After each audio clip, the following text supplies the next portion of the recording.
భూమిపై ఇతరులు ఎవరూ కన్నేయకుండా ప్రజలకు సర్వ హక్కులు కల్పించాలని సీఎం చంద్రబాబు తెలిపారు. కర్నూలు జిల్లా ఎమ్మిగనూరు మండలం కలుగుట్లలో మీ భూమి మీ హక్కు కార్యక్రమంలో సీఎం చంద్రబాబు మాట్లాడారు.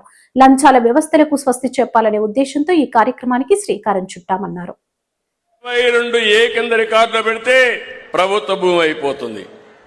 అంటే మీరు ఒప్పుకుంటే తక్కువ ధరకిస్తే మీరు లావాదేవీలు అవుతాయి, ఒప్పుకోకపోతే ప్రభుత్వ భూమి అయిపోతుంది.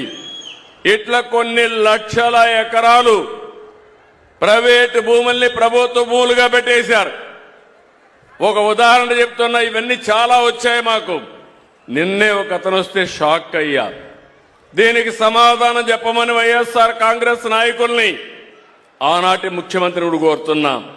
ఈరోజు మీరు చూస్తే ఒక అతను వచ్చి తాడేపల్లి ప్యాలెస్ కట్టుకున్నాడు. ఆయన తప్పేం లేదు, ఇల్లు కట్టుకున్నాడు, బాగానే ఉంది.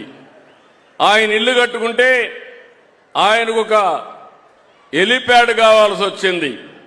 హెలిప్యాడ్ కావాల్సి ఏం చేయాలి? భూమన కొనుక్కోవాలి, లేకుంటే వేరే వాళ్ళ దగ్గర తీసుకోవాలి. వాళ్ళు ఒప్పుకుంటే నువ్వు హెలిప్యాడ్ వేసుకోవాలి. ఆ పక్కన ఒక 10 ఎకరాలు ఉంటే ఆ 10 ఎకరాలు భూమి అడిగాడు. ఆ 10 ఎకరాలు ఇస్తే మేము ఇవ్వమన్నారు. వాళ్ళు ఇస్తే మళ్ళా ఏమవుతుందని 70 సంవత్సరాల డాక్యుమెంట్స్ ఉన్నాయి. వాళ్ళ ఆధీనంలో భూమి ఉంది. భూమి కాంపౌండ్ వాళ్ళు కట్టుకున్నారు. ఒక ఫైన్ మార్నింగ్, ఒక ఉదయంలో అక్కడ బలవంతంగా హెలిప్యాడ్ వచ్చింది. హెలిప్యాడ్ వేసిన తర్వాత రికార్డులు చూసుకున్నాడు. రికార్డులు చూసుకుంటే ఆయన పేరు లేదు. దాని మీద 22A పెట్టారు. అది ప్రభుత్వ భూమి అయిపోయింది. అది ప్రభుత్వ భూమి చేసి ఈయన అనుభవించుకోవడం మొదలుపెట్టాడు. అంటే ఏం తమ్ముళ్ళు విచిత్రం చూశారా? ఇదే డాక్యుమెంట్. నిన్నొచ్చి ఆయన అంటున్నాడు, సార్ మేము కొనుక్కున్నాం, కొనుగోళ్లు చేశాం. 1956 నుంచి క్రానలాజికల్ గా రికార్డులు ఉన్నాయి, మీరు చూడండి అంటే నేను చూస్తే, నేను మీ అందరికీ చెప్పింది లింక్ డాక్యుమెంట్స్ 2-3 ఉంటే అందరికీ పట్టాలు ఇమ్మన్నాను. అవునా కాదా అని మిమ్మల్ని అడుగుతున్నా. అలాంటిది 56 నుంచి అనేక డాక్యుమెంట్లు ఉంటే ఇది ఆయన తీసుకున్న ల్యాండ్. ఈ పక్క ఒకటి ఉంది హెలిప్యాడ్, ఆ పక్క పైన ఉండేది, కింద నుండేది ఆయన ప్యాలెస్. ఇక్కడి నుంచి అక్కడ హెలిప్యాడ్ కోసం బలవంతంగా 22A కింద పెట్టి ప్రైవేట్ భూమిని గవర్నమెంట్ భూమి చేసుకొని ఆయన అనుభవించాడంటే ఎంత దౌర్భాగ్యమో మీరు ఒక్కసారి ఆలోచించండి. ఇది ఒక విషయం కాదు, ఇలాంటి కొన్ని లక్షల లావాదేవీలు జరిగాయి.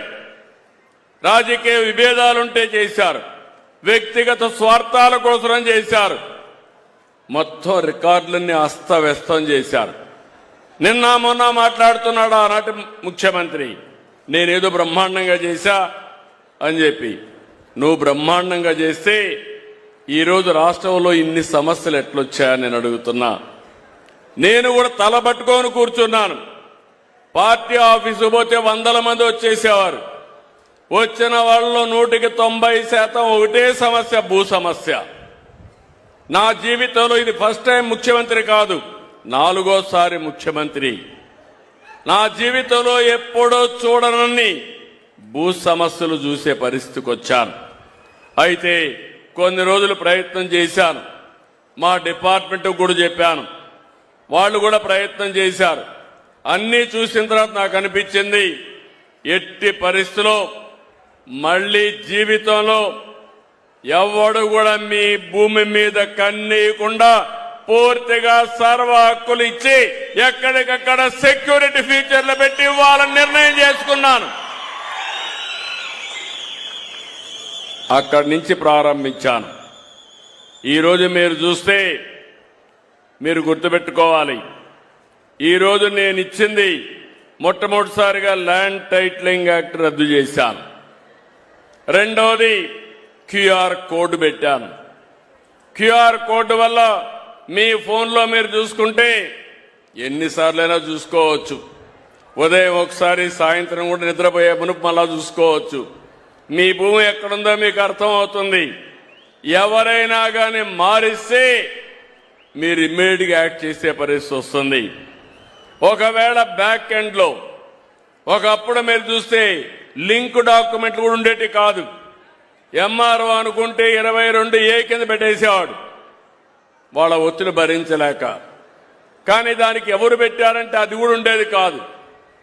ఈరోజు ఒక పక్కన బ్లాక్ చైన్ టెక్నాలజీ తీసుకొచ్చాను. మీ రికార్డులన్నీ భద్రంగా ఉంటాయి కంప్యూటర్లో, ఎవరు ట్యాంపర్ చేయలేరు. ఒకవేళ ట్యాంపర్ చేస్తే ఆ రోజే మీకు తెలుస్తుంది. ఒకవేళ మీరు తెలుసుకొని కంప్లైంట్ ఇస్తే ఎవడైనా సరే ట్యాంపర్ చేస్తే సాక్షాత్తు జైలుకు పోతాడు తప్ప ఎవరిని వదిలిపెట్టనని చెప్పి కూడా నేను మీకు తెలియజేస్తున్నా. వాళ్ళందరిపైన పీడీ యాక్ట్ కూడా పెట్టాను. తమాషా కాదు, ప్రజల ఆస్తులకు భద్రత కల్పించాల్సిన మనం చాలా జాగ్రత్తగా ఉండాలనే ఉద్దేశంతో తీసుకొచ్చాను. ఇంకో